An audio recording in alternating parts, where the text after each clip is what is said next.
Nzama ya mbunge ya Senate ya miao JLAC niyenda iseuvye kana niyendeka iseuvye na yivitukithya mwiao wa kusyiiya silikali sya Kaunti syike kunenga mawia ma usili makoanini mo Mawokili manza na vandu vayo wiao syitiia uvisi wa miao Kaunti attorneys nikana kuolela mwenenthi ngalama ya kuungamia mathie maseneta ni Mawokili makulio konia niki imwe sya Kaunti kusanitie na makoani mabilioni na mamilioni ma mbesa ta Kaunti ya Masaku ileta itwe ni Mawokili elema kimbene milioni manakenda miongo thanthatu ondu umwe na ilovyo ileta itwe mabilioni ma mbesa ilovyo ila bingi maweta ni siumanitwe na wiweno ma wangangania no kana kuendesya wangangania na ulusani Benjamin Mwaka tualesia. Eno kulyo uwa enenthi Senate ni akulyo itane enenthi kuma ulusanini wa magavana kwisila mutua wa kaunti mbingi wa kosa Mawokili manza kuungamia makoani mo vandu va kutumia uvisi wa mweneno wa miao nthini wa county yani county attorneys. Most of these governors are saying that the attorneys they have are not capable of handling this matter. So I would want him to speak to that. I am struggling to find any clause that allows outsourcing legal services, unless I'm guided. And when you say you find it unconstitutional that lawyers would be offering services to county governments, that narrative is not proper because number one, it is their right as lawyers to practice law anywhere for as long as they are admitted. Nzama ya Senate ya miao JLAC ni aweta vena kiyo kingi kuma kwa inenthi wamwena uvisi wa mwiki wa masavu yani Auditor General kukonya undu maloya ama kimbene methi tumadhibwa ilovia sya mabilioni na mamilioni ma mbesa ni silikali sya county na kinene kuongela latu wake ndevi nthino thukumi wa makoanini ano. I don't know whether a court can do that or you need political action to do that. And that's the question we may need to answer. But right now, as the law stands, you cannot bar a private sector from supplying. Some of the magistrates and judges are telling us that all these things they're brought here and consents are given.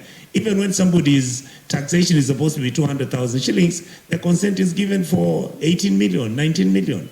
And we must stop this. Our agenda as this committee is protect and defend our county governments from becoming the dens of corruption and the stealing of public resources which has been taking place. Kwangelekanyo livoti ya Auditor General nionanitie county ya Masaku itaitwe ni maloya eli silingi milioni mana kenda na miongo thanthatu sionthe uthukumini wolona igavana Daktari Alfred Mutua vala county iya ilovi ni etongoetie na mathie kwa mabilioni ma mbesa.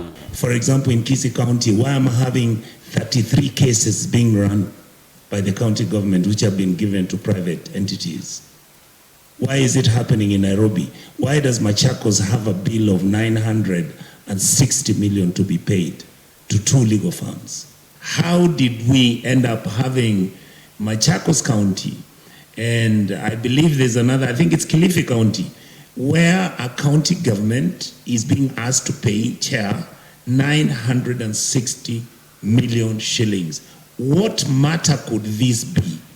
And these are the things I think we would want to look at the Judicial Service Commission and engage them and find out. And why is it that we are bankrupting our counties by allowing the legal firms and indeed some of the governors and their county attorneys to get into this money laundering arrangement, as my brother has said. Otherwise, here I think we are now looking at the issues the way we should. Niki kaloni kivala Nzama ino heatwa kuita mkutano na mweneno wa miao Justin Muturi ondumana muungami wa ofisi o Solicitor General Shadrack Mose na county attorneys kuma kwa imwesi ya county ili kunikite ni mathie ama makoani kwisila Mawokili manza.